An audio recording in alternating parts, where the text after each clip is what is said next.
ಕೃಪೆಗೋಸ್ಕರ ಸ್ತೋತ್ರ ಸ್ವಾಮಿ. ಈ ದಿನದಲ್ಲೂ ಕೂಡ ರಾಜ, ನಾವು ಅಧ್ಯಯನ ಮಾಡುವಂತ ವಚನಗಳನ್ನು ನಿಮ್ಮ ಕರದಲ್ಲಿ ಒಪ್ಪಿಸ್ಕೊಡ್ತೇನೆ ಸ್ವಾಮಿ. ಈ ವಚನಗಳ ಮೂಲಕ ನಮ್ಮ ಜೀವನದಲ್ಲಿ ನೀವು ಮಾತಾಡಿ ರಾಜ. ನೀವು ಹೇಗೆ ಒಂದು ಸಹಾಯಕರಾಗಿ ನಮ್ಮ ಜೊತೆ ಯಾವಾಗ್ಲೂ ಇದ್ದೀರಾ ಅಂತ ನೀವು ಮತ್ತೆ ಮತ್ತೆ ತಿಳಿಸ್ಕೊಡೋದಕ್ಕಾಗಿ ಸ್ತೋತ್ರ ಸ್ವಾಮಿ. ರಾಜ, ಈ ಐಸಾಯ 41ನೇ ಅಧ್ಯಾಯದಲ್ಲಿ ಏನೇನು ಕಾರ್ಯಗಳನ್ನು ಏನೇನು ವಿಷಯಗಳನ್ನು ನೀವು ತಿಳಿಸ್ಬೇಕು, ಆ ಕಾರ್ಯಗಳನ್ನು ನಾವು ಅರ್ಥಕೊಳ್ಳಲು ಅದರಂತೆ ನಡೆಯಲು ಪವಿತ್ರ ಆತ್ಮದಿಂದ ತುಂಬಿ ಸ್ವಾಮಿ ನಮ್ಮನ್ನು ನಡೆಸಿ ಆಶೀರ್ವದಿಸಿ. ಯೇಸುವಿನ ಹೆಸರಿನಲ್ಲಿ ಬೇಡುತ್ತೇನೆ ತಂದೆ, ಆಮೇನ್. ಇವತ್ತು ಐಸಾಯ 41ನೇ ಅಧ್ಯಾಯ. ಇದರಲ್ಲಿ ನಾವು 1ನೇ ವಚನ ನೋಡ್ಬೇಕಾದ್ರೆ, ವಚನಗಳನ್ನ ನಾವು ಓದಕ್ಕೆ ಟೈಮ್ ಇರಲ್ಲ, ಎಲ್ಲ ತುಂಬಾ ವಚನಗಳಿದೆ ಇದರಲ್ಲಿ. ಬರೀ ಆ ಸಾರಾಂಶಗಳು ಮಾತ್ರ ನೋಡ್ಕೊಂಡು ಹೋಗೋಣ. 1ನೇ ವಚನದಲ್ಲಿ ದೇವರು ಏನ್ ಮಾಡ್ತಾರೆ, ಇಲ್ಲಿ ದ್ವೀಪಗಳು, ಅಲ್ಲಿ ಎಷ್ಟು ರಾಷ್ಟ್ರಗಳಿದೆಯೋ ಎಲ್ಲ ರಾಷ್ಟ್ರಗಳು ನ್ಯಾಯಕ್ಕೋಸ್ಕರ ಅಲ್ಲಿ ಕರೆಯೋದನ್ನ ನೋಡ್ತೀವಿ. ಒಂದು ಬೈಬಲ್ ಅಲ್ಲಿ ನಾವು ಓದ್ತೀವಿ, ಒಂದು ನ್ಯಾಯಾಲಯ, ಕೋರ್ಟ್ ಹಾಲ್ ಹೆಂಗಿರತ್ತೋ ಆ ತರ ಏನು ಒಂದು ಸಿಚುಯೇಷನ್ ಬಂದು ಎಲ್ಲರೂ ಒಂದಿನ ಫೇಸ್ ಮಾಡ್ಬೇಕು. ಎಲ್ಲರನ್ನು ಎಲ್ಲಾ ಕಾರ್ಯಗಳನ್ನು ನ್ಯಾಯಕ್ಕೆ ತರ್ತೀನಿ ಅಂತ ದೇವರು ಬಂದು ಹೇಳಿದ್ದಾರೆ. ಆ ನ್ಯಾಯಾಲಯದಲ್ಲಿ ನೋಡಿದ್ರೆ, ನಾವು ಇಲ್ಲಿ ಕೋರ್ಟ್ಗಳಲ್ಲಿ ಹೋಗಿ ನೋಡಿದ್ರೆ ಸೈಲೆಂಟ್ ಆಗಿರ್ಬೇಕು. ಆ ಜಡ್ಜ್ ಬಂದು ಅಲ್ಲಿ ಕೂತಿರ್ಬೇಕಾದ್ರೆ, ಎಸ್ಪೆಷಲಿ ಜಡ್ಜ್ ಎಂಟ್ರಿ ಆದ್ರೇನೆ, ಅದಕ್ಕೆ ಮುಂಚೆ ಎಲ್ಲ ಮಾತಾಡ್ತಾ ಇರ್ತಾರೆ, ಆದ್ರೆ ಜಡ್ಜ್ ಬಂದ ಮೇಲೆ ಎಲ್ಲಾರು ಸೈಲೆಂಟ್ ಆಗ್ಬಿಡ್ಬೇಕು. ಅದೇ ಕಾರ್ಯನ ಇಲ್ಲಿ 1ನೇ ವಚನದಲ್ಲಿ ನೋಡ್ತೀವಿ. ಎಲ್ಲ ಏನುವಾಗ ರಾಷ್ಟ್ರಗಳೆಲ್ಲ ನ್ಯಾಯಾಲಯದಲ್ಲಿ ಮೌನವಾಗಿ ಇರ್ಬೇಕು ಅಂತ ಇಲ್ಲಿ ನೋಡ್ತಾ ಇದೀವಿ. ಅವ್ರು ಬಂದು ದೇವ್ರೇನ್ ಹೇಳ್ತಾರೆ, ನೀವು ಬಂದು ನಮ್ಮ ಹತ್ರ ನ್ಯಾಯಾಲಯದಲ್ಲಿ ನೋಡಿದ್ರೆ ಒಂದು ಪರವ ಮಾತ್ರ ಮಾತಾಡಕ್ಕೆ ಹೇಳ್ಬಿಟ್ಟು ಅವರು ನ್ಯಾಯನ ಕೊಡೋದಿಲ್ಲ. ಅದಕ್ಕೆ ಇಲ್ಲಿ ಬಂದು ರಾಷ್ಟ್ರಗಳು ಏನಾಗುತ್ತೆ ಅಂದ್ರೆ, ರಾಷ್ಟ್ರಗಳಲ್ಲಿರೋ ಜನರೆಲ್ಲ ಬಂದು ಒಬ್ಬೊಬ್ರಾಗಿ ಮಾತಾಡ್ತಾರೆ. ಅವಾಗ ನೀತಿ ಉಳ್ಳ ಒಂದು ನ್ಯಾಯಾಧೀಶರು, ನಮ್ಮ ದೇವರಾಗಿರುವ ನೀತಿ ಉಳ್ಳ ನ್ಯಾಯಾಧೀಶರು ಒಂದು ನೀತಿಯಿಂದ ನ್ಯಾಯದಿಂದ ಏನ್ ಮಾಡ್ತಾರೆ, ಅವರು ಕೋರ್ಟ್ ಹಾಲ್ ನ್ಯಾಯಾಲಯವನ್ನು ನಡೆಸ್ತಾರೆ ಅಂತ 1ನೇ ವಚನ ನಾವು ನೋಡ್ತೀವಿ. 2, 3ನೇ ವಚನದಲ್ಲಿ, 2ರಿಂದ 4ನೇ ವಚನದಲ್ಲಿ ಇತಿಹಾಸದಲ್ಲಿ ದೇವರು ಹೇಗೆ ಒಂದು ಕಾರ್ಯಗಳನ್ನ ಮಾಡ್ಕೊಂಡು ಬರ್ತಾ ಇದ್ದಾರೆ ಅಂತ ಒಂದು 2ನೇ ವಚನದಿಂದ 4ನೇ ವಚನದಲ್ಲಿ ನೋಡ್ತೀವಿ. ಅವ್ರು ಬಂದು ಇಲ್ಲಿ ಪೂರ್ವದಿಂದ ಒಂದು ವ್ಯಕ್ತಿಯನ್ನ ಏನ್ ಮಾಡ್ತಾರೆ, ಅವರು ದೇವ್ರು ಬಂದು ಆಯ್ಕೆ ಮಾಡಿ ಅವರು ಒಂದು ಕಾರ್ಯನ ನಡೆಸೋದನ್ನ ನೋಡ್ತೀವಿ. ಅಪೂರ್ವದಿಂದ ಬರೋ ವ್ಯಕ್ತಿ ಬಂದು ತುಂಬಾ ಜನರು ಏನ್ ಹೇಳ್ತಾರೆ ಅಂದ್ರೆ, ಅದು ಬಂದು ಸೈರಸ್ ರಾಜ, ಪರ್ಷಿಯಾ ಅಂತ ಒಂದು ದೇಶದ ಒಂದು ರಾಜನಾಗಿರುವ ಸೈರಸ್. ಅವನ್ನ ಏನ್ ಮಾಡ್ತಾರೆ, ದೇವ್ರು ಬಂದು ಆಯ್ಕೆ ಮಾಡಿ ಹೇಗೆ ಅವನ್ ಬಂದು ಯಹೂದಿ ಜನಾಂಗಕ್ಕೆ ಸೇರಿದವನಲ್ಲ, ಅವನ್ ಬಂದು ಅನ್ಯ ಜಾತಿ ಒಂದು ರಾಜ ಸೈರಸ್. ಅವನ್ನ ದೇವ್ರು ಹೇಗೆ ಆಯ್ಕೆ ಮಾಡಿ ದೇವರ ಒಂದು ಉದ್ದೇಶನ ಅವನ ಮೂಲಕ ಪೂರೈಸ್ತಾರೆ ಅಂತ ಇಲ್ಲಿ 2ನೇ ವಚನದಿಂದ 4ನೇ ವಚನದಲ್ಲಿ ನಾವು ನೋಡ್ತೀವಿ. ಇದು ಬಂದು ಯಾವಾಗ ಅವನು ಆಕ್ಚುಲ್ ಆಗಿ ಸೈರಸ್ ರಾಜ ಒಂದು ಹುಟ್ಟೇ ಇರ್ಲಿಲ್ಲ. ಈ ವಾಕ್ಯಗಳು ಬರಿಬೇಕಾದ್ರೆ, ಐಸಾಯ 41ನೇ ಅಧ್ಯಾಯದಲ್ಲಿ ಈ ವಚನಗಳು ಬರಿಬೇಕಾದ್ರೆ ಅವನು ಹುಟ್ಟಿರ್ಲಿಲ್ಲ. 150 ವರ್ಷ ಆದ್ಮೇಲೆನೆ ಏನ್ ಮಾಡ್ತಾನೆ, ಆ ಸೈರಸ್ ರಾಜ ಅಂತ ಹುಟ್ಟತಾನೆ. ಆದ್ರೆ ದೇವ್ರು ಇಲ್ಲಿ ಹೆಂಗ್ ಬರ್ದಿದ್ದಾನೆ, ಅವನ ಹೆಸರು ಇಟ್ಟು ಏನ್ ಮಾಡ್ತಾ ಇದ್ದಾರೆ, ಈ ಅಧ್ಯಾಯದಲ್ಲಿ ಕೊನೆಯಲ್ಲಿ ನೋಡ್ಬೇಕಾದ್ರೆ ಅವನ ಹೆಸರು ಕೂಡ ಇಲ್ಲಿ ಸೈರಸ್ ಅಂತ ಮೆನ್ಷನ್ ಮಾಡಿ ದೇವ್ರು ಬಂದು ಒಂದು ಪೂರ್ವದಿಂದ ಒಂದು ವ್ಯಕ್ತಿ ಬರ್ತಾನೆ. ಅವನು ಬಂದು ಏನ್ ಮಾಡ್ತಾನೆ, ಬಾಬಿಲೋನ್ ಸಾಮ್ರಾಜ್ಯವನ್ನ ಅವನ್ ಸೋಲ್ಸಿ ಅವನ್ ಬಂದು ಏನ್ ಮಾಡ್ತಾನೆ, ಆ ಸಾಮ್ರಾಜ್ಯನ ಹೊಂತಾನೆ ಅಂತ 150 ವರ್ಷಗಳ ಹಿಂದೆನೆ ಏನ್ ಮಾಡಿದೆ ಬೈಬಲ್ ಅಲ್ಲಿ ನಮ್ಗೆ ತಿಳಿಸ್ಕೊಟ್ಟಿದ್ದಾರೆ. ಪೂರ್ವದಿಂದ ಬರೋ ಒಂದು, ಪೂರ್ವ ಅಂದ್ರೆ ಬ್ಯಾಬಿಲೋನ್ಗಿಂತ ಪೂರ್ವದಲ್ಲಿರೋದು ಒಂದು ದೇಶ ಬಂದು ಪರ್ಷಿಯಾ. ಈ ಪರ್ಷಿಯಾದಿಂದ ಬರುವ ರಾಜನೇ ಈ ಸೈರಸ್. ಅವನ ಬಗ್ಗೆ ಇಲ್ಲಿ ಬರ್ದಿದೆ. ಏನಕ್ಕಿದೆಲ್ಲ ದೇವರು ಬರ್ದಿದ್ದಾರೆ ಅಂದ್ರೆ, ಹೂ ಇಸ್ ಇನ್ ಕಂಟ್ರೋಲ್, ಯಾರು ಬಂದು ನಿಯಂತ್ರಣದಲ್ಲಿದ್ದಾರೆ ಅಂತ ತಿಳಿಸ್ಕೊಡಕ್ಕೆ ದೇವರು ಈ ಕಾರ್ಯಗಳೆಲ್ಲ ಮತ್ತೆ ನಾವು ಹಿಂದೆ ಬೈಬಲ್ ಅಲ್ಲೋ ಇಲ್ಲ ಅಂದ್ರೆ ಹಿಸ್ಟ್ರಿನಲ್ಲೋ ನೋಡಿದ್ರೆ ಮತ್ತೆ ದೇವ್ರು ಬಂದು ಕಂಟ್ರೋಲ್ ಅಲ್ಲಿ ಇದ್ದಾರೆ ಅಂತ ನಮ್ಗೆ ತಿಳಿದು ಬರುತ್ತೆ. ಅವ್ರು ಮನ್ಸು ಮಾಡಿದ್ರೆ ಯಾರನ್ನ ರಾಜನಾಗಬೇಕು, ಯಾರನ್ನ ಇಳಿಸ್ಬೇಕು, ಯಾವ ದೇಶದಲ್ಲಿ ಯಾರು ಇರ್ಬೇಕು ಅಂತ ಎಲ್ಲ ಒಂದು ನಿಯಂತ್ರಣ ಮಾಡೋದು ಬಂದು ದೇವ್ರು. ಯಾಕಂದ್ರೆ ಸೃಷ್ಟಿ ಮಾಡಿದವರು ಅವರು. ನಮ್ಮ ಶ್ವಾಸಗಳು ಒಂದೊಂದು ಮನುಷ್ಯನ ಶ್ವಾಸವು ದೇವರ ಕರದಲ್ಲಿದೆ ಅಲ್ಲ. ಅದಕ್ಕೆ ಅವ್ರು ಬಂದು ಇಲ್ಲಿ ಈ ಆರು ಟೈಮ್ ಏನ್ ಮಾಡ್ಬೋದು, 2ನೇ ವಚನದಲ್ಲಿ 4ನೇ ವಚನದಲ್ಲಿ ನೋಡಿದ್ರೆ 6 ಟೈಮ್ ಯಾರು ಅಂತ ಒಂದು ಶಬ್ದನ ನಾವು ನೋಡ್ತೀವಿ. ಯಾಕಂದ್ರೆ ಅವರು ನಿಯಂತ್ರಣದಲ್ಲಿ ಇರೋದ್ರಿಂದ ದೇವ್ರು ಏನ್ ಮಾಡ್ತಾರೆ, ಅವರೇ ಒಂದು ರಾಜ್ಯರನ್ನು ಸ್ಥಾಪಿಸಲು ಆಮೇಲೆ ಅವ್ರನ್ನ ತೆಗೆದಾಕೋದು ದೇವರ ಒಂದು ಕಂಟ್ರೋಲ್ ಅಲ್ಲಿದೆ. ಅವ್ರು ಬಂದು ಆದಿಯು ಅಂತವಾಗಿದ್ದಾರೆ ಅಂತ ಬೈಬಲ್ ಅಲ್ಲಿ ನೋಡ್ತೀವಿ. ಇಲ್ಲಿ ಕೂಡ ನಾವು ನೋಡ್ತೀವಿ ಆ, ಎಲ್ಲ ಒಂದು ಜೀವ ರಾಶಿಗಳು ಅವ್ರ ಕಂಟ್ರೋಲ್ ಅಲ್ಲಿ ಇದೆ. ಅದಕ್ಕೆ ನಾವು ಬಂದು ದೇವರು ಕಂಟ್ರೋಲ್ ಅಲ್ಲಿ ಇದ್ದಾರೆ ಅಂತ ಒಂದು ನಂಬಿಕೆ ನಮ್ಮ ಜೀವನದಲ್ಲಿ ಇರ್ಬೇಕು. ಕೆಲವು ಟೈಮ್ ಕೆಟ್ಟ ಕಾರ್ಯಗಳು ನಡಿಬೇಕಾದ್ರೆ, ಇಲ್ಲಾಂದ್ರೆ ನಮ್ಗೆ ಇಷ್ಟ ಇಲ್ಲದೆ ಇರೋ ಒಂದು ಪರಿಸ್ಥಿತಿ ನಮ್ಮ ಜೀವನದಲ್ಲಿ ಆಗ್ಬೇಕಾದ್ರೆ ಒಂದು ಕ್ವಶನ್ ಮಾರ್ಕ್ ಬಂದ್ಬಿಡತ್ತಲ್ವ. ಆದ್ರೆ ಇಲ್ಲಿ ಬಂದು ದೇವರ ಇತಿಹಾಸದಲ್ಲಿ ನೋಡಿದ್ರೆ ಎಲ್ಲ ಒಂದು ಕೆಟ್ಟ ಕಾರ್ಯದ ಮೂಲಕ ಕೂಡ ಒಂದು ಒಳ್ಳೆ ಕಾರ್ಯಗಳನ್ನು ದೇವರು ನಡೆಸೋದನ್ನ ನಾವು ನೋಡ್ತೀವಿ. ಇಲ್ಲಿ ಬಂದು 5ನೇ ವಚನದಿಂದ ನೋಡ್ಬೇಕಾದ್ರೆ ಎಷ್ಟೋ ಜನರು ಬಂದು ದೇವ್ರ ಬಗ್ಗೆ ತಿಳಿದಿದ್ರು ಕೂಡ, ಇಲ್ಲಾಂದ್ರೆ ನಾವು ರೋಮಾಪುರದವರಲ್ಲಿ ನೋಡ್ತೀವಿ, ಈ ಸೃಷ್ಟಿನ ನೋಡ್ಬೇಕಾದ್ರೇನೆ ನಮ್ಗೆ ದೇವ್ರ ಬಗ್ಗೆ, ಅವರ ಗುಣಗಳ ಬಗ್ಗೆ ನಮ್ಗೆ ಗೊತ್ತಾಗತ್ತೆ. ಒಂದು ಮನುಷ್ಯ ಬಂದು ಕರೆಕ್ಟ್ ಆಗಿ ಒಂದು ಥಿಂಕ್ ಮಾಡಿದ್ರೇನೆ ಅವ್ನಿಗೆ ಏನಾಗ್ಬಿಡತ್ತೆ, ನಿಜವಾದ ದೇವ್ರು ಯಾರು ಅಂತ ಗೊತ್ತಾಗ್ಬಿಡತ್ತೆ. ಆದ್ರೆ ಇಲ್ಲಿ ಜನರು ಏನ್ ಮಾಡ್ತಾ ಇದ್ದಾರೆ, ಬೇರೆ ದೇವತೆಗಳನ್ನು ಇಲ್ಲಾಂದ್ರೆ ಒಂದು ಮೂರ್ತಿಗಳನ್ನು ಮಾಡೋದನ್ನ ಇಲ್ಲಿ ನೋಡ್ತೇವೆ. ಅವ್ರು ಏನ್ ಮಾಡ್ತಾರೆ, ನಿಜವಾದ ದೇವ್ರಿದ್ರು ಯಾರು ಅಂತ ಗೊತ್ತಿದ್ರು ಕೂಡ ಅವ್ರು ಏನ್ ಮಾಡ್ತಾರೆ, ಬೇರೆ ಕಡೆ ಒಂದು ಮೂರ್ತಿ ಜೊತೆ ಏನ್ ಮಾಡ್ತಾರೆ, ಅದ್ರ ಮುಂದೆ ಹೋಗಿ ಅವ್ರು ಬೇಡ್ಕೊಳ್ಳೋದನ್ನ ನಾವು ಇಲ್ಲಿ ಓದ್ತೀವಿ 5ನೇ ವಚನದಿಂದ. ಅವ್ರು ಬಂದು ಒಂದು ನಿಜವಾದ ಕಾರ್ಯಗಳು ಏನು ಅಂತ ಗೊತ್ತಿದ್ರು ಕೂಡ ಸುಳ್ಳುಗಳನ್ನು ಏನ್ ಮಾಡ್ತೀವಿ, ವಿಶ್ವಾಸ ಮಾಡ್ತಾರೆ ಅಂತ ನಾವು ಬೈಬಲ್ ಅಲ್ಲಿ ನೋಡ್ತೀವಿ. ಅದೊಂದು ನ್ಯಾಯಕ್ಕೆ ತರ್ತಾರೆ, ದೇವರು ಒಂದು ನ್ಯಾಯಕ್ಕೆ ಈ ಕಾರ್ಯಗಳೆಲ್ಲ ತರ್ತಾರೆ ಅಂತ ಗೊತ್ತಿದ್ರು ಕೂಡ ಏನ್ ಮಾಡ್ತಾರೆ, ಅವ್ರಿಗೂ ಆ ಕಾರ್ಯಗಳನ್ನ ಮಾಡೋದನ್ನ ನಾವು ನೋಡ್ತೀವಿ. ಇಲ್ಲಿ ಬಂದು ಒಬ್ಬೊಬ್ರು ಏನ್ ಮಾಡ್ತಾರೆ, ಅವ್ರ ಒಳಗೆ ಏನ್ ಮಾಡ್ಕೋತಾರೆ, ಎನ್ಕರೇಜ್ ಮಾಡ್ಕೋತಾರಂತೆ, ಪ್ರೋತ್ಸಾಹ ಕೊಡ್ಕೊಡ್ತಾರಂತೆ. ನೀವು ಧೈರ್ಯವಾಗಿರು. ಆ ಶಿಲ್ಪಿಗಳು, ಆಮೇಲೆ ಸುತ್ತಿನಲ್ಲಿ ಕೆಲಸ ಮಾಡೋನು, ಒಂದು ಕಲ್ಲಲ್ಲಿ ಕೆಲಸ ಮಾಡೋನು, ಅವರೆಲ್ಲ ಏನ್ ಮಾಡ್ತಾರೆ, ಅವ್ರೊಬ್ರಿಗೆ ಅವರ ಮಧ್ಯದಲ್ಲೇ ಅವ್ರು ಎನ್ಕರೇಜ್ ಮಾಡ್ಕೋತಾರಂತೆ ಈ ತರ ಸುಳ್ಳುಗಳನ್ನು ವಿಶ್ವಾಸ ಮಾಡ್ಕೊಳ್ಳೋದಕ್ಕೆ. 5ನೇ ವಚನದ 7ನೇ ವಚನ. ಆದ್ರೆ ನಾವು ದೇವರ ಅರ್ತಿರೋರು ಏನ್ ಮಾಡ್ಬೇಕು, ಒಂದು ದೇವರ ಒಂದು ಭಯದಿಂದ, ನಿಜವಾದ ದೇವ್ರು ಇದ್ದಾರೆ, ಅವ್ರು ನ್ಯಾಯಾಧೀಶರು, ಒಳ್ಳೆ ನ್ಯಾಯಾಧೀಶರು, ಅವ್ರ ಕಂಟ್ರೋಲ್ ಅಲ್ಲಿ ಇದ್ದಾರೆ, ಎಲ್ಲ ಕಾರ್ಯವನ್ನು ನ್ಯಾಯಕ್ಕೆ ತರ್ತಾರೆ ಅಂತ ಒಂದು ಒಂದು ವಿಷನ್ ಅಲ್ಲಿ ಒಂದು ದಾರಿನಲ್ಲಿ ನಾವು ನಡಿಬೇಕು. 8ನೇ ವಚನದಿಂದ ನೋಡಿದ್ರೆ ಇಸ್ರೇಲ್ ಬಗ್ಗೆ ಕೆಲವು ಕಾರ್ಯಗಳನ್ನ ದೇವ್ರು ಇಲ್ಲಿ ಹೇಳೋದನ್ನ ನೋಡ್ತೀವಿ. ಇಸ್ರೇಲ್ ದೇಶನ ಏನ್ ಮಾಡ್ತಾರೆ, ದೇವರು ಒಂದು ಆಯ್ಕೆ ಮಾಡೋದನ್ನ ನಾವು ಬೈಬಲ್ ಅಲ್ಲಿ ನೋಡ್ತೀವಿ. ಅವ್ರು ಬಂದು ಅಬ್ರಹಾಂನ ಸಪರೇಟ್ ಆಗಿ ಕರೆದಿ, ಅಬ್ರಹಾಂ ಮೂಲಕ ಇಸ್ರೇಲ್ ದೇಶನ ಏನ್ ಮಾಡ್ತಾರೆ, ದೇವರು ಉಂಟು ಮಾಡೋದನ್ನ ನಾವು ನೋಡ್ತೀವಿ. ಅವ್ರು ಬಂದು ಇಸ್ರೇಲ್ ದೇಶನ ದೇವರು ಯಾವಾಗ್ಲೂ ಏನ್ ಮಾಡ್ತಾರೆ, ಅವ್ರ ಒಂದು ಕಾರ್ಯಗಳನ್ನ ತೋರ್ಸ್ಕೊಳಕ್ಕೆ, ದೇವರು ಯಾರು, ಅವ್ರು ಹೇಗೆ ಕಾರ್ಯಗಳನ್ನ ಮಾಡ್ತಾರೆ, ಆ ಕಾರ್ಯಗಳ ತೋರ್ಸ್ಕೊಳಕ್ಕೆ ಏನ್ ಮಾಡ್ತಾರೆ, ಇಸ್ರೇಲ್ ದೇಶನ ಅವ್ರು ಆಯ್ಕೆ ಮಾಡ್ತಾರೆ. ಇಸ್ರೇಲ್ 8ನೇ ವಚನದಲ್ಲಿ ನೋಡಿದ್ರೆ ಅಲ್ಲಿ ಬಂದು ಸರ್ವೆಂಟ್ ಆಫ್ ದ ಲಾರ್ಡ್, ನನ್ನ ಸೇವಕನು ಅಂತ ಇಸ್ರೇಲ್ನ ಏನ್ ಮಾಡ್ತಾರೆ, ದೇವರು ಅಲ್ಲಿ ಕರೆಯೋದನ್ನ ನೋಡ್ತೀವಿ.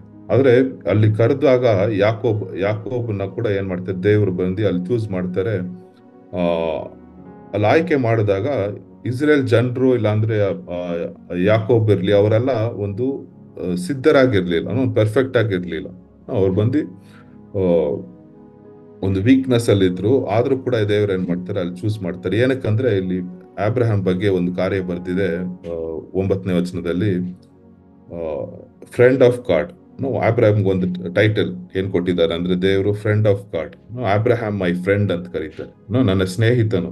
ಅಬ್ರಹಾಂ ದೇವರಿಗೆ ಸ್ನೇಹಿತನಾಗಿದ್ನಂತೆ. ಒಂದು ಮನುಷ್ಯ ದೇವರಿಗೆ ಸ್ನೇಹಿತನಾಗಿರ್ಬೋದಾ ಅಂತ ಒಂದು ನಮ್ಗೆ ಪ್ರಶ್ನೆ ಬರುತ್ತಲ್ಲ. ಯಾರು ಯೂಶುವಲ್ ಆಗಿ ಸ್ನೇಹಿತರಾಗ್ತಾರೆ ನಮ್ ಜೊತೆ, ನಮ್ಗೆ ಈಕ್ವಲ್ ಆಗಿರೋವ್ರೆ ಏನ್ ಮಾಡ್ತಾರೆ, ಜಾಸ್ತಿ ಟೈಮ್ ಅಲ್ಲಿ ಸ್ನೇಹಿತರಾಗ್ತಾರೆ ಅಲ್ವಾ. ಇದು ಬಂದು ಅಬ್ರಹಾಂಗೆ ಯಾರಿದ್ರಂದ್ರೆ ದೇವರೇ ಒಂದು ಸ್ನೇಹಿತರಾಗಿದ್ರಂತೆ. ಅದಕ್ಕೋಸ್ಕರ ಅವರ ಸಂತತಿನ ಏನ್ ಮಾಡ್ತಾರೆ, ದೇವರು ಸ್ನೇಹಿಸಿ ಆಯ್ಕೆ ಮಾಡಿ ಸ್ನೇಹ ಮಾಡ್ತಾ ಇದ್ದಾರೆ ಅಂತ ಇಲ್ಲಿ ನಾವು ಓದ್ತೀವಿ. ಒಂದು ಭೂಮಿಯ ಕಟ್ಟ ಕಡೆಯಿಂದ ಏನ್ ಮಾಡ್ತಾರೆ, ಅವ್ರು ಬಂದು ಅವನ್ನ ಆಯ್ಕೆ ಮಾಡಿ ಅವನು ಮೂಲಕ ಏನ್ ಮಾಡ್ತಾರೆ ಆ ಸಂತತಿಯನ್ನ ಆಶೀರ್ವಾದ ಮಾಡೋದನ್ನ ನಾವು ನೋಡ್ತೀವಿ. ನಾವು ಕೂಡ ಎಲ್ಲೆಲ್ಲೋ ನಾವು ಬೇರೆ ಬೇರೆ ಕಡೆಯಿಂದ ಎಲ್ಲೆಲ್ಲೋ ನಮ್ಮ ಹಿಸ್ಟ್ರಿ ಎಲ್ಲ ನೋಡಿದ್ರೆ ಎಲ್ಲೆಲ್ಲೋ ಬೇರೆ ಬೇರೆ ಕಡೆಯಿಂದ ಬಂದಿರ್ತೀವಿ. ಆದ್ರೆ ದೇವರು ಏನ್ ಮಾಡ್ತಾರೆ, ನನ್ನ ಆಯ್ಕೆ ಮಾಡಿ ಏನ್ ಮಾಡಿದ್ದಾರೆ, ಅವರು ಪ್ರೀತಿನ ತೋರಿಸಿ ನಮಗೂ ಏನ್ ಮಾಡಿದೆ. ಯೋಹಾನ 15ನೇ ಅಧ್ಯಾಯದಲ್ಲಿ ಯೋಹಾನ 15:14 ನಾವು ಓದ್ಬೇಕಾದ್ರೆ ಯೇಸು ಸ್ವಾಮಿ ನಮ್ಮನ್ನ ಬರೀ ಸೇವಕರು ಮಾತ್ರ ಅಲ್ಲ, ನೀವು ಬಂದು ಏನೋ ನನಗೆ ಸ್ನೇಹಿತರು ಅಂತ ಕರೀತಾರೆ, ಫ್ರೆಂಡ್ಸ್ ಅಂತ ಕರೀತಾರೆ. ಯು ಆರ್ ಮೈ ಫ್ರೆಂಡ್ಸ್ ಅಂತ ಕರೀತಾರೆ. ದೇವ್ರು ಬಂದು ನಾವು ಯೇಸು ಸ್ವಾಮಿಗೆ ತುಂಬಾ ರಿಲೇಶನ್ಶಿಪ್ಸ್ ಇರುತ್ತೆ. ಅದರಲ್ಲಿ ಒಂದು ರಿಲೇಶನ್ಶಿಪ್ ಬಂದು ಫ್ರೆಂಡ್. ನಾವು ಜೀಸಸ್ ಕ್ರೈಸ್ಟ್ಗೆ ನಾವೆಲ್ಲ ಏನೋ ಸ್ನೇಹಿತರು, ಯೇಸು ಸ್ವಾಮಿಗೆ ಸ್ನೇಹಿತರಾಗಿದ್ದೀವಿ ಅಂತ ಯೋಹಾನ 15:14-15 ಓದ್ತೀವಿ. ಒಂದು ಫ್ರೆಂಡ್ ಆಗಿದ್ರೆ ಮೈನ್ ಒಂದು ಕಾರ್ಯ ಏನ್ ಮಾಡ್ತಾರೆ ಅಂದ್ರೆ ಅವ್ರು ಸಹಾಯ ಮಾಡ್ತಾರೆ. ಅದೇ ಬಂದು ನಾವು 10ನೇ ವಚನದಲ್ಲಿ ನೋಡ್ತೀವಿ. ಇದು ಬಂದು ಎಲ್ಲರಿಗೂ ಫೆಮಿಲಿಯರ್ ಆಗಿರೋ ವಚನ, ಎಲ್ಲ ತುಂಬಾ ವಿಶ್ವಾಸಿಗಳಿಗೆ ಇಷ್ಟವಾಗಿರುವ ವಚನ. ಐಸಾಯ 41:10. ನಾನು ನಿನ್ ಭಯಪಡಬೇಡ, ನಾನು ನಿನ್ ಜೊತೆ ಇದ್ದೀನಿ. ನಾನು ಅಂತ ಅಲ್ಲಿ ತುಂಬಾ ಟೈಮ್ ಬರುತ್ತೆ. ನಾನು ನಿನ್ನನ್ನು ಬಲಗೊಳಿಸಿದ್ದೇನೆ, ನಾನು ನಿನಗೆ ಸಹಾಯ ಮಾಡ್ತೀನಿ, ನಾನು ನನ್ನ ಹಸ್ತದಿಂದ ಏನ್ ಮಾಡ್ತೀನಿ, ಕಾಪಾಡ್ತೀನಿ. ಆತರ 10ನೇ ವಚನ ಅದ್ ಮಾತ್ರ ಯಾರಾದ್ರು ಓದ್ತೀರಾ? ಐಸಾಯ 41:10. ನೀನಂತೂ ಹೆದರಬೇಡ, ನಾನೇ ನಿನ್ನೊಂದಿಗಿದ್ದೇನೆ. ದಿಗ್ಭ್ರಮೆಗೊಳ್ಳದಿರು, ನಾನೇ ನಿನ್ನ ದೇವರು. ನಾನು ನಿನ್ನನ್ನು ಬಲಪಡಿಸುತ್ತೇನೆ, ಹೌದು ನಿನಗೆ ಸಹಾಯ ಕೊಡುತ್ತೇನೆ. ಬಲಗೈಯನ್ನು ನಿನಗೆ ಆಧಾರ ಮಾಡುತ್ತೇನೆ. ಇಲ್ಲಿ ನಾನು ಅಂತ ಎಷ್ಟು ಟೈಮು ದೇವ್ರು ಹೇಳ್ತಾರೆ. ನೀನ್ ಭಯಪಡ್ಬೇಡ. ಏನಕ್ಕೆ ಭಯಪಡ್ಬೇಡ? ಯಾಕಂದ್ರೆ ನಾನ್ ನಿನ್ ಜೊತೆಗಿದ್ದೀನಿ. ತುಂಬಾ ಟೈಮು ವಿಶ್ವಾಸಿಗಳ ಜೀವನದಲ್ಲಿ ಕೂಡ ಏನಾಗ್ಬಿಡುತ್ತೆ, ನಮಗೆ ಭಯ ಬಂದ್ಬಿಡುತ್ತೆ. ಭಯ ಬರುತ್ತೆ, ಇಲ್ಲಾಂದ್ರೆ ಚಿಂತೆ ಬರುತ್ತೆ. ಆ ಭಯ ಚಿಂತೆ ಬಂದು ಅದಕ್ಕೆ ಬೇರೆ ಬಂದು ನಾವು ನೋಡಿದ್ರೆ ಅದಕ್ಕೆ ಬಂದು ತುಂಬಾ ಟೈಮ್ ಆ ಬೇರೆ ಏನಿರತ್ತೆ ಅಂದ್ರೆ ದೇವ್ರ ಮೇಲೆ ನಂಬಿಕೆ ಇಲ್ಲ ಅಂದ್ರೆ ಏನಾಗತ್ತೆ, ಭಯ ಮತ್ತೆ ಚಿಂತೆನಲ್ಲಿ ನಾವು ಮುಳುಗ್ಬಿಡ್ತೀವಿ. ಅದ್ರಲ್ಲಿ ದೇವರಲ್ಲಿ ಒಂದು ಮನುಷ್ಯ ನಂಬಿದ್ರೆ ಅವ್ನು ಯಾವುದೇ ಒಂದು ಕಾರ್ಯ ಬಂದ್ರೇನು ಅವನ ಜೀವನದಲ್ಲಿ ಅದನ್ನ ದೇವರ ಕರದಲ್ಲಿ ಒಪ್ಪಿಸ್ಕೊಟ್ಬಿಟ್ಟು ತುಂಬಾ ಕಾರ್ಯಗಳ ಕುರಿತಾಗಿ ಅವನ ಚಿಂತೆನಲ್ಲಿ ಭಯದಲ್ಲಿ ಮುಳುಗೋಗೋದಿಲ್ಲ. ಯಾಕಂದ್ರೆ ದೇವ್ರು ನಮ್ಮ ಒಂದು ಫ್ರೆಂಡ್ ಆಗಿ, ಒಂದು ಸ್ನೇಹಿತರಾಗಿ ನಮ್ ಜೊತೆಗಿದ್ದಾರೆ. ಅವ್ರು ಬಂದು ನಮ್ಗೆ ಸಹಾಯ ಮಾಡ್ತಾರೆ, ಅವ್ರ ನಮ್ ಜೊತೆಗಿದ್ದಾರೆ. ಯಾವಾಗ್ಲೂ ಒಬ್ಬಂಟಿಯಾಗಿ ನಮ್ಮನ್ನ ಬಿಡೋದಿಲ್ಲ. ಈ ಲೋಕದಲ್ಲಿ ಕೆಲವ್ರು ಹೇಳ್ತಾರಲ್ಲ, ನನಗ್ ಸಹಾಯ ಮಾಡಕ್ ಯಾರು ಇಲ್ಲ, ನಾನು ಒಬ್ಬಂಟಿಯಾಗಿದ್ದೀನಿ, ನನಗೆ ಯಾರು ಫ್ರೆಂಡ್ ಇಲ್ಲ, ಆ ತರ ಹೇಳ್ತಾರಲ್ಲ. ಕ್ರೈಸ್ತರು ಆ ತರ ಎಲ್ಲ ಹೇಳ್ಬಾರ್ದು. ಯಾಕಂದ್ರೆ ದೇವ್ರು ನಮ್ಗೇನಾಗಿದ್ದಾರೆ, ಫ್ರೆಂಡ್ ಆಗಿದ್ದಾರೆ, ಯಾವಾಗ್ಲೂ ಇದ್ದಾರೆ, ಅವ್ರು ಸಹಾಯ ಮಾಡ್ತಾರೆ. ಅದಕ್ಕೋಸ್ಕರ ನಮ್ಮ ಚಿಂತೆಗಳನ್ನೆಲ್ಲ ಏನ್ ಮಾಡಿದ್ವಿ, ದೇವ್ರ ಹತ್ರ ನಾವು ಹೇಳ್ಕೊಂಡ್ರೆ ಅವ್ರು ಬಂದು ಏನ್ ಮಾಡ್ತಾರೆ, ಸಹಾಯ ಮಾಡ್ತೀನಿ. ಐ ವಿಲ್ ಅಂತ ನಾನೇನ್ ಮಾಡ್ತೀನಿ, ನಾನು ನಿಮ್ಮ ದೇವರಾಗಿದ್ದು ನಿನಗೇನ್ ಮಾಡ್ತೀನಿ, ಸಹಾಯ ಮಾಡ್ತೀನಿ, ಬಲಗೊಳಿಸ್ತೀನಿ, ಬಲವನ್ನು ನೀಡ್ತೀನಿ, ನೀನ್ ಮಾಡ್ತೀನಿ, ನಡೆಸ್ತೀನಿ ಅಂತ ಏನ್ ಮಾಡ್ತಾರೆ ದೇವರ ವಾಗ್ದಾನ. ಐಸಾಯ 41:10 ಇರತ್ತೆ. ಈಗ ಈ ವಚನಾನ ನಾವು ಮರಿಬಾರ್ದು. ಯಾವಾಗ್ಲೂ ನಾವು ಭಯ ಬಂದಾಗ, ಇಲ್ಲಾಂದ್ರೆ ಚಿಂತೆ ಬಂದಾಗ ಬರತ್ತೆ, ಆ ಕಾರ್ಯಗಳೆಲ್ಲ ಬರತ್ತೆ. ಆದ್ರೂ ನಾವು ಏನ್ ಮಾಡ್ಬೇಕು, ಆ ಕಾರ್ಯಗಳ ಮಧ್ಯದಲ್ಲಿ ದೇವ್ರು ಬಂದು ಏನ್ ಮಾಡ್ತಾ ಇದ್ದಾರೆ, ನನ್ನ ಜೊತೆಗಿದ್ದಾರೆ ಅಂತ ಒಂದು ದೃಢವಾದ ನಂಬಿಕೆಯಿಂದ ಏನ್ ಮಾಡ್ಬೇಕು, ನಾವು ಜೀವನನ ಸಲ್ಲಿಸ್ಬೇಕು. ಆಮೇಲೆ 11ನೇ ವಚನದಿಂದ ನಾವು ನೋಡಿದಾಗ ನಮ್ಮ ವೈರಿಗಳ ವಿರೋಧವಾಗಿ ದೇವ್ರು ಹೇಗೆ ನಮ್ಗೆ ಸಹಾಯ ಮಾಡ್ತಾರೆ. 11-13 ವೈರಿಗಳು ಕೊನೆಯಲ್ಲಿ ಏನಾಗ್ತಾರೆ ಅಂದ್ರೆ ಅವ್ರು ಬಂದು ಅವಮಾನ ಹೊಂದಿ ಆಶಾಭಂಗ ಪಡುವರು ಅಂತ ನಾವಿಲ್ಲಿ ನೋಡ್ತೀವಿ. ನಮಗೆ ವೈರಿಗಳು ಸೈತಾನೇ ವೈರಿಯಾಗಿದ್ದಾನೆ ಸೈತಾನು. ಮತ್ತೆ ಅವ್ರು ಕೆಲವು ಜನರ ಮೂಲಕ ಏನ್ ಮಾಡ್ತಾನೆ ಸೈತಾನ ಏನ್ ಮಾಡ್ತಾನೆ, ಕಾರ್ಯಗಳನ್ನ ಮಾಡಕ್ಕೆ ಶುರು ಮಾಡ್ತಾನೆ. ಆ ಕಾರ್ಯಗಳೆಲ್ಲ ಅವರೆಲ್ಲ ಏನ್ ಮಾಡ್ತಾರೆ ಅಂತ ಅವಮಾನದಿಂದ ಹೋಗಿ ಆಶಾಭಂಗ ಆಗುವರು ಅಂತ ನಾವು ಇಲ್ಲಿ ನೋಡ್ತೀವಿ. ಅದೇ ನಮ್ಮ ವಿರೋಧವಾಗಿ ಯಾರಾದ್ರೂ ಕೆಲವು ಕಾರ್ಯಗಳನ್ನ ಮಾಡ್ತಾ ಇದ್ರೆ ಅದು ದೇವರ ಕಾರ್ಯದಲ್ಲಿ ನಾವು ಒಪ್ಪಿಸ್ಕೊಟ್ಬಿಡ್ಬೇಕು. ಕೆಲವು ಟೈಮ್ ನಾವು ಒಳ್ಳೇದು ಮಾಡಿದ್ರೇನೋ ಕೆಟ್ಟದಾಗಿ ಮಾತಾಡೋರು ಇರ್ತಾರೆ, ಕೆಟ್ಟದಾಗಿ ನಮಗೆ ವಿರೋಧವಾಗಿ ಮಾಡೋರು ಇರ್ತಾರೆ. ಅದಕ್ಕೋಸ್ಕರ ನಾವು ಒಳ್ಳೇದು ಮಾಡೋದನ್ನ ಸ್ಟಾಪ್ ಮಾಡ್ಬಿಡ್ಬಾರ್ದು. ದೇವ್ರಿಗೋಸ್ಕರ ನಾನು ಕಾರ್ಯಗಳನ್ನ ಮಾಡ್ತಾ ಇದ್ದೀನಿ ಅಂತ ಏನ್ ಮಾಡ್ಬೇಕು, ನಾವು ಮಾಡ್ಬೇಕಾದ್ರೆ ನಮ್ಗೆ ವೈರಿಗಳಿದ್ರೂ ಕೂಡ ದೇವ್ರು ಬಂದು ಆ ವೈರಿಗಳನ್ನ ನೋಡ್ಕೋತಾರೆ. ಒಂದು ಬೈಬಲ್ ಅಲ್ಲಿ ಏನು ಒಂದು ದಾರಿಯಿಂದ ಬರೋರು ಏನ್ ಮಾಡ್ತಾರಂತೆ 7 ದಾರಿಯಿಂದ ಅವರು ಮತ್ತೆ ಓಡೋಗ್ತಾರೆ ಅಂತ ಬೈಬಲ್ ಎಲ್ಲ ನಾವು ಓದ್ತೀವಿ. ಅವರು ಆ ವರಿಗಳನ್ನ ನೀವು ಹುಡುಕಿದ್ರು ಕೂಡ ಅವ್ರು ಬಂದು ಕಾಣಿಸ್ಕೊಳ್ಳೋದಿಲ್ಲ. ಯಾಕಂದ್ರೆ ಆ ರೀತಿಯಾಗಿ ದೇವ್ರು ಏನ್ ಮಾಡ್ಬಿಡ್ತಾರೆ, ಅವ್ರ ಜೊತೆ ಡೀಲ್ ಮಾಡ್ಬಿಡ್ತಾರೆ. ಅದಕ್ಕೋಸ್ಕರ ನಾವು ದೇವ್ರು ನಮ್ ಜೊತೆ ಇರ್ಬೇಕಾದ್ರೆ ನಾವು ಯಾವುದೇ ಕಾರ್ಯಗಳಿಗೋಸ್ಕರ ನಾವು ಚಿಂತೆನೋ ಭಯನೋ ಪಡಬಾರ್ದು. ಅದು ವೈರಿಗಳಾಗಿರಲಿ, ಒಂದು ಪರಿಸ್ಥಿತಿ ಆಗಿರ್ಲಿ, ಯಾವುದೇ ಒಂದು ಕಾರ್ಯದಲ್ಲಿ ನಾವು ಏನ್ ಮಾಡೋದು, ದೇವ್ರ ಜೊತೆ ಇದ್ದಾಗ ನಾವು ಭಯ ಪಡಬಾರ್ದು. ಒಂದು ಆಮೇಲೆ 14ನೇ ವಚನದಿಂದ ನಾವು ನೋಡಿದಾಗ ಇಲ್ಲಿ ಬಂದು ಯಾಕೋಬ್ನ, ಇಸ್ರೇಲ್ನ ಮತ್ತೆ ಯಾಕೋಬ್ನ ದೇವ್ರ ಹೆಂಗ್ ಕಲ್ತ ಒಂದು ಹುಳು ಅಂತ ಕರೆಯೋದನ್ನ ನೋಡ್ತೀವಿ. ಹುಳುವಿನಂತಿರುವರು, ಪುಟ್ಟ ಇಸ್ರೇಲ್ ಅಂತ ಬರ್ತೀವಿ. ಪುಟ್ಟ ಇಸ್ರೇಲ್ ಮತ್ತೆ ಹುಳುವಿನಂತಿರುವ ಒಂದು ಯಾಕೋಬ. ನಾವು ಬಂದು ಬಲಶಾಲಿಗಳಲ್ಲ, ಈ ಲೋಕದಲ್ಲಿ ಇರ್ಬೇಕಾದ್ರೆ ಬಲಶಾಲಿಗಳಲ್ಲ, ಅದ್ರ ದೇವರ ಮೂಲಕ ನಾವೇನ್ ಮಾಡ್ತೀವಿ, ಬಲವನ್ನು ಹೊಂದ್ತೀವಿ. ನಾವು ದೇವರು ಬಂದು ಏನ್ ಮಾಡ್ತಾರೆ, ನಮ್ಮನ್ನ ಒಂದು ಬಲದಿಂದ ತುಂಬಿಸ್ತವರು, ಆಮೇಲೆ ಒಂದು ವಿಕ್ಟೋರಿಯಸ್, ಒಂದು ಜಯವನ್ನು ಕೊಡುವ ಒಂದು ದೇವರಾಗಿರ್ತಾರೆ. ಅದು ಹೇಗೆ ಮಾಡ್ತಾರೆ ಅಂದ್ರೆ, ಒಂದು ಬೆಟ್ಟಗಳು ಇಲ್ಲಿ ಕಂಪೇರ್ ಮಾಡಿದ್ದಾರೆ ಆ ವಚನಗಳಲ್ಲಿ, ಬೆಟ್ಟಗಳನ್ನು ಪುಡಿ ಪುಡಿ ಮಾಡಲು ಒಂದು ಶಕ್ತಿಯನ್ನು ದೇವರು ಬಂದು ನಮ್ಗೆ ಕೊಡ್ತಾರಂತೆ. ದೇವ್ರು ಬಂದು ನಮ್ ಜೊತೆಗೆ ನಿಂತಾಗ ಯಾರು ನಮ್ಮ ಮುಂದೆ ನಿಂತ್ಕೊಳ್ಳಕ್ಕೆ ಸಾಧ್ಯ ಇಲ್ಲ. ಒಂದು ಸಾಸಿವೆ ಬೀಜದಂತೆ ನಮ್ಗೆ ವಿಶ್ವಾಸ ಇದ್ರೆ ಕೂಡ ಏನ್ ಮಾಡ್ಬೋದು, ಒಂದು ಬೆಟ್ಟದಂತ ಕಾರ್ಯಗಳು ನಮ್ಮ ಜೀವನದಲ್ಲಿ ಬರ್ಬೇಕಾದ್ರೆ ಅದನ್ನ ನಾವು ಪುಡಿ ಪುಡಿಯಾಗಿ ಮಾಡಕ್ಕೆ ದೇವರಿಗೆ ಒಂದು ಶಕ್ತಿ ಇದೆ. ಅಲ್ಲಿ ದಾವೀದ್ ಗೋಲಿಯಾತ ನೋಡ್ಬೇಕಾದ್ರೆ, ಗೋಲಿಯಾತ್ಗೆ ಯಾವ್ದ್ರ ಮೇಲೆ ನಂಬಿಕೆ ಇತ್ತು, ಅವನ ಮೇಲೆ ನಂಬಿಕೆ ಇತ್ತು. ಅವ್ನ್ ಗೋಲಿಯಾತ್ ಏನ್ ಮಾಡ್ತಾನೆ, ನಾನ್ ಬಂದು ಏನ್ ಮಾಡ್ತೀನಿ, ನಿನ್ನ ಸಾಯಿಸ್ಬಿಟ್ಟು ಪಕ್ಷಿಗಳು ಕೊಡ್ತೀನಿ ಅಂತ ದಾವೀದ್ಗೆ ಅವ್ನ್ ಗೋಲಿಯಾತ್ ಹೇಳ್ತಾನೆ. ಅವನ ಮೇಲೆ ನಂಬಿಕೆ ಇತ್ತು. ಆದ್ರೆ ದಾವೀದ್ ಬಂದು ತುಂಬಾ ವೀಕ್ ಆಗಿದ್ದ. ಅವ್ನ್ ಬಂದು ಒಂದು ಹುಳು ಅಂತ ಇದ್ದ, ಅವ್ನು ಬಂದು ಒಂದು ಪುಟ್ಟದಾಗಿದ್ದ. ಆದ್ರೆ ದಾವೀದ ಅವನು ಏನ್ ಮೇಲೆ ನಂಬಿಕೆ ಇಟ್ಟಿದ್ದ, ದೇವ್ರ ಮೇಲೆ ನಂಬಿಕೆ ಇಟ್ಟಿದ್ದ. ನಾನು ಬಂದು ನಿನ್ನ ಏನ್ ಮಾಡ್ತೀನಿ, ನಾನ್ ಮಾಡೋದಿಲ್ಲ, ಆದ್ರೆ ದೇವ್ರ ಏನ್ ಮಾಡ್ತಾರೆ, ನನ್ನ ಮೂಲಕ ಕೆಲವು ಕಾರ್ಯಗಳನ್ನ ಮಾಡಲಿದ್ದಾರೆ ಅಂತ. ನಮ್ಮ ಜೀವನದಲ್ಲಿ ಕೂಡ ನಾವು ನಮ್ಮಿಂದ ತುಂಬಾ ಕಾರ್ಯಗಳಾಗಲ್ಲ, ಆದ್ರೆ ದೇವ್ರು ಬಂದು ನಮ್ಮ ಮೂಲಕ ಮಾಡ್ತಾರೆ ಅಂತ ನಂಬಿಕೆ ಇರ್ಬೇಕು. ನಮ್ಮ ಮೇಲೆ ನಂಬಿಕೆ ಇರಬಾರ್ದು, ನಮ್ಗೆ ದೇವ್ರ ಮೇಲೆ ನಂಬಿಕೆ ಇರ್ಬೇಕು. ನಾನ್ ಮಾಡ್ತೀನಿ ಅಂತಲ್ಲ, ದೇವ್ರು ಬಂದು ಮಾಡ್ತಾರೆ. ಆ ಒಂದು ಮೈಂಡ್ ಸೆಟ್ ಅಲ್ಲಿ ನಾವು ಇರ್ಬೇಕಾದ್ರೆ ದೇವ್ರು ಬಂದು ದೊಡ್ಡ ಕಾರ್ಯಗಳು ನಮ್ಮ ಜೀವನದಲ್ಲಿ ಮಾಡ್ತಾರೆ. ಅವಾಗ್ಲೇ ನಾವೇನ್ ಮಾಡ್ಬೋದು, ದೇವರಿಗೆ ಮಹಿಮೆಯನ್ನು ನಮ್ಮ ಜೀವನದ ಮೂಲಕ ಕೊಡ್ಬೋದು. ಯಾಕಂದ್ರೆ ನಾವು ಮಾಡಿಲ್ಲ, ಅದು ನಮಗೂ ಗೊತ್ತಿರತ್ತೆ. ನಾನು ಬಂದು ಒಂದು ಬಲಹೀನತೆಯಿಂದ ಇರೋ ಒಂದು ವ್ಯಕ್ತಿ ಅಂತ ನಮ್ಗೆ ಗೊತ್ತಿರತ್ತೆ.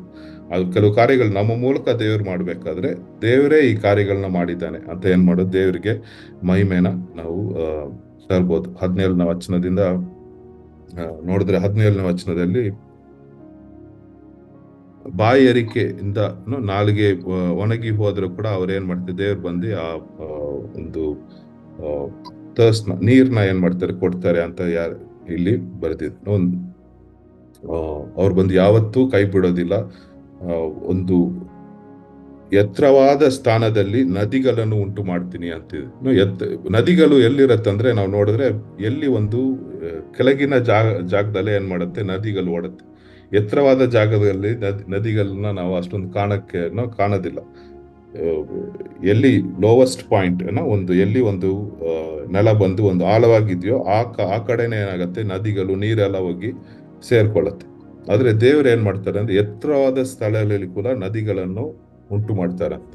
ಅವ್ರು ಬಂದು ಮಿರಾಕಲ್ಸ್, ಒಂದೊಂದು ಕಾರ್ಯಗಳು, ದೇವ್ರು ಮಾಡೋ ಕಾರ್ಯಗಳು ಬಂದು ಈ ಲೋಕದಲ್ಲಿ ಅಸಂಭವ ಒಂದು ಮಾಡಕ್ಕಾಗಲ್ಲ ಅಂತಿರೋ ಒಂದು ಕಾರ್ಯಗಳನ್ನ ದೇವ್ರು ಏನ್ ಮಾಡ್ತಾರೆ, ಮಾಡಿ ತೋರಿಸ್ತಾರೆ. ಅವ್ರು ಬಂದು ನಮ್ಮ ಅವಶ್ಯಕತೆಗಳನ್ನ ಹೇಗೆ ಮಾಡ್ತಾರೆ, ಹಿಡನ್ ರಿಸೋರ್ಸಸ್ ಒಂದು ಎಲ್ಲಿಂದ ಬಂತು ಅಂತಾನೆ ಗೊತ್ತಿರಲ್ಲ, ದೇವರು ಒಂದು ಆಲ್ರೆಡಿ ಪ್ರಿಪೇರ್ ಮಾಡಿರ್ತಾರೆ. ಇಸ್ರೇಲ್ ಜನರು ಬಂದು ಐಗುಪ್ತದಿಂದ ಅವ್ರು ಏನ್ ಮಾಡ್ತಾರೆ, ಕಾನಾನ್ ದೇಶಕ್ಕೆ ಹೋಗ್ಬೇಕಾದ್ರೆ ಆ ಒಂದು ಮರುಭೂಮಿನಲ್ಲಿ ದೇವ್ರು ಬಂದು ಹೇಗೆ ಏನ್ ಮಾಡ್ತಾರೆ, ಅವ್ರನ್ನ ನಡ್ಸ್ಕೊಂಡು ಹೋಗೋದನ್ನ ನಾವು ನೋಡ್ತೀವಿ. ಅಲ್ಲಿ ಏನು ಸಿಗದೆ ಇರೋ ಒಂದು ಜಾಗದಲ್ಲಿ ದೇವ್ರು ಏನ್ ಮಾಡ್ತಾರೆ, ಅನೇಕ ಕಾರ್ಯಗಳನ್ನ ಅವ್ರಿಗೆ ಮಾಡೋದನ್ನ ನಾವು ನೋಡ್ತೀವಿ. ಹೊನ ನೆಲದಲ್ಲಿ ಒಂದು ಹೇಗೆ ದೇವ್ರು ಬಂದು ಅವ್ರನ್ನ ಕರ್ಕೊಂಡು ಹೋದ್ರು ಅಂತ ನಾವು ನೋಡ್ತೀವಿ. ಒಂದು ಇಸ್ರೇಲ್ ದೇಶನ ಇವತ್ತು ಕೂಡ ನೀವು ನೋಡಿದ್ರೆ, ಇಸ್ರೇಲ್ ದೇಶ ಬಂದು ಅದ್ರ ಸುತ್ತಲೂ ನೋಡಿದ್ರೆ ಒಂದು ಮರುಭೂಮಿಯಾಗೇ ಇರುತ್ತೆ, ಒಂದು ಡೆಸರ್ಟ್ ತರ ಇರುತ್ತೆ. ಆದ್ರೆ ದೇವರು ಜನರಿಗೂ ಆಮೇಲೆ ಆ ದೇಶದಲ್ಲಿ ನೋಡಿದ್ರೆ ಚಿಕ್ಕ ದೇಶ ಆಗಿರತ್ತೆ, ಆದ್ರೆ ಮರುಭೂಮಿನಲ್ಲಿ ಕೂಡ ಅಗ್ರಿಕಲ್ಚರ್ ಅಲ್ಲಿ ಆಗ ಒಂದು ಕೃಷಿ ಇದರಲ್ಲಿ ಟಾಪ್ ಅಲ್ಲಿ ಇರೋರು ಯಾರಂತ ನೋಡಿದ್ರೆ ಕೆಲವೊಂದು ಟಾಪ್ 10 ಅಲ್ಲಿ ನೋಡಿದ್ರೆ ಇಸ್ರೇಲ್ ಅಲ್ಲಿ ಬರ್ತಾರೆ. ಆ ಮರುಭೂಮಿನಲ್ಲಿ ಕೂಡ ದೇವ್ರ ಏನ್ ಮಾಡ್ತಾರೆ, ಆಶೀರ್ವದಿಸಿ ಅವ್ರನ್ನ ಏನ್ ಮಾಡ್ತಾರೆ, ಅಲ್ಲಿ ನಡೆಸ್ತಾ ಇರೋದನ್ನ ನಾವು ನೋಡ್ತೀವಿ. ಒಂದು ಅದರಿಂದ ದೇವರಿಂದ ಅಸಾಧ್ಯವಾದ ಕಾರ್ಯಗಳು ಯಾವ ಕಾರ್ಯಗಳಿಲ್ಲ. ದೇವರ ಹಸ್ತ ಇರ್ಬೇಕಾದ್ರೆ ಎಲ್ಲಾ ಕಾರ್ಯಗಳು ಏನ್ ಮಾಡ್ತಾರೆ ನಮ್ಮ ಜೀವನದಲ್ಲಿ ನಡೆಸ್ತಾರೆ. ಒಂದು ಮರುಭೂಮಿನಲ್ಲಿ ಹೋಗೋ ತರ ಇರ್ಬೋದು, ಇಲ್ಲಾಂದ್ರೆ ನೀರ್ ಇಲ್ದೇ ಇರೋ ಒಂದು ಭೂಮಿನಲ್ಲಿ ಇರೋ ತರ ಇರ್ಬೋದು. ಆದ್ರೆ ಏನ್ ಮಾಡ್ತಾರೆ, ದೇವ್ರು ಬಂದು ಆ ಒಂದು ಕಾರ್ಯದಲ್ಲಿ ಕೂಡ ಏನ್ ಮಾಡ್ತಾರೆ, ನಮಗೆ ಕೈ ಬಿಡದೆ ನಡೆಸ್ತಾರೆ. ಕೊನೆಯದಾಗಿ 21ನೇ ವಚನದಿಂದ ನಾವು ನೋಡ್ಬೇಕಾದ್ರೆ ಒಂದು ಸವಾಲ್ ಕೊಡ್ತಾರೆ. ದೇವ್ರು ಬಂದು ಏನ್ ಮಾಡ್ತಾರೆ, ಈ ಮೂರ್ತಿ ಪೂಜೆ ಮೂರ್ತಿ ಹಿಂದೆ ಹೋಗೋವ್ರಿಗೆಲ್ಲ ಒಂದು ಸವಾಲ್ನು ಒಂದು ಪ್ರಶ್ನೆನ ಇಲ್ಲಿ ಕೇಳ್ತಾರೆ. ಅವ್ರು ಬಂದು ಏನು ನೀವು ಬಂದು ಇಷ್ಟೊಂದು ಮಾಡ್ತೀರಲ್ಲ, ನೀವು ಬಂದು ಭವಿಷ್ಯನ ಹೇಳಕ್ಕಾಗತ್ತಾ, ಇಲ್ಲಾಂದ್ರೆ ಏನ್ ನಡೆದಿದೆ ಅಂತ ಆ ಮೂರ್ತಿಗಳು ಹೇಳಕ್ಕಾಗತ್ತಾ ಅಂತ ಏನ್ ಮಾಡ್ತಾರೆ, ಅಲ್ಲಿ ಒಂದು ಪ್ರಶ್ನೆ ಮಾಡೋದನ್ನ ನಾವು ನೋಡ್ತೀವಿ. ಮೂರ್ತಿಗಳು ಬಂದು ಒಂದು ಕೈಯಿನ ಕೆಲಸಗಳು, ಅದು ಒಂದು ಮನುಷ್ಯ ಮಾಡಿರೋ ಒಂದು ಕೆಲಸಗಳು. ಅವ್ರು ಬಂದು ಬೈಬಲ್ ಅಲ್ಲಿ ನಾವು ನೋಡ್ತೀವಿ, ಬಾಯಿದ್ರು ಮಾತಾಡಲ್ಲ, ಕಿವಿ ಇದ್ರು ಅದಕ್ಕೆ ಕೇಳ್ಸಲ್ಲ, ಕಣ್ಣಿದ್ರು ಅದಕ್ಕೆ ನೋಡಕ್ಕಾಗೋದಿಲ್ಲ. ಅದಕ್ಕೋಸ್ಕರ ನಾವು ಅದಕ್ಕೆ ಬಂದು ಬೇರೆ ಕಾರ್ಯಗಳು ಕೂಡ ಗೊತ್ತಿರಲ್ಲ, ಭವಿಷ್ಯದಲ್ಲಿ ಏನಾಗತ್ತೆ, ನಾಳೆ ಏನ್ ನಡೆಯುತ್ತೆ ಅಂತಾನು ಗೊತ್ತಿರಲ್ಲ. ಆದ್ರೆ ಬೈಬಲ್ ಬಂದು ಆತರ ಅಲ್ಲ, ದೇವರು ಮಾತಾಡೋದು ಕಾರ್ಯಗಳು ಬಂದು ಆತರ ಇಲ್ಲ. ದೇವರು ಮಾತಾಡೋದು ಅಂದ್ರೆ ನಾವು ಬೈಬಲ್ ಇಸ್ ಗಾಡ್ಸ್ ವಾಯ್ಸ್, ದೇವರ ಒಂದು ಶಬ್ದವಾಗಿರುವುದು ಬೈಬಲ್. ಅದಕ್ಕೆ ನಾವು ಬೈಬಲ್ನ ನೋಡಿದ್ರೆ ಅದು ನಾಳೆ ಏನ್ ಆಗತ್ತೆ ಅಂತ ಕೂಡ ಬೈಬಲ್ ಅಲ್ಲಿ ಆಲ್ರೆಡಿ ಬರ್ದಿದೆ. ಏನ್ ನಡೆಯತ್ತೆ ಅಂತ ಕೂಡ ಬರ್ದಿದೆ, ಆ ಕಾರ್ಯಗಳೆಲ್ಲ ನಡೆದಿದೆ. ಇವಾಗ ಏನ್ ನಡೀತಾ ಇದೆಯೋ ಆ ಕಾರ್ಯಗಳು ಕೂಡ ಬರ್ದಿದೆ, ಮುಂದೆ ಏನ್ ನಡೆಯುತ್ತೋ ಆ ಕಾರ್ಯಗಳು ಕೂಡ ಬೈಬಲ್ ಅಲ್ಲಿ ಬರ್ದಿದೆ. ಆದ್ರೆ ಬೇರೆ ಕೈಯಿಂದ ಮಾಡಿರೋ ಒಂದು ಮೂರ್ತಿಗಳು ಈ ಕಾರ್ಯಗಳೆಲ್ಲ ಹೇಳಕ್ಕಾಗೋದಿಲ್ಲ. 25ನೇ ವಚನದಿಂದ ನಾವು ನೋಡ್ಬೇಕಾದ್ರೆ ಮತ್ತೆ ಸೈರಸ್ ಬಗ್ಗೆ ಇಲ್ಲಿ ಬರ್ದಿದೆ. ಆ ಸೈರಸ್ ಬಂದು ಏನ್ ಮಾಡ್ತಾನೆ, ದೇವರ ಒಂದು ಚಿತ್ತಾನ ಮಾಡ್ತಾನೆ. ಅವನ್ ಬಂದು ಬಾಬಿಲೋನ್ ಸಾಮ್ರಾಜ್ಯನ ಏನ್ ಮಾಡ್ತಾನೆ, ಗೆಲ್ಲದ್ನ ನಾವು ನೋಡ್ತೀವಿ. ಬಾಬಿಲೋನ್ ಸಾಮ್ರಾಜ್ಯ ಬಂದು ಆ ಕಾಲದಲ್ಲಿ ತುಂಬಾ ಬಲವುಳ್ಳ ಒಂದು ಸಾಮ್ರಾಜ್ಯವಾಗಿತ್ತು.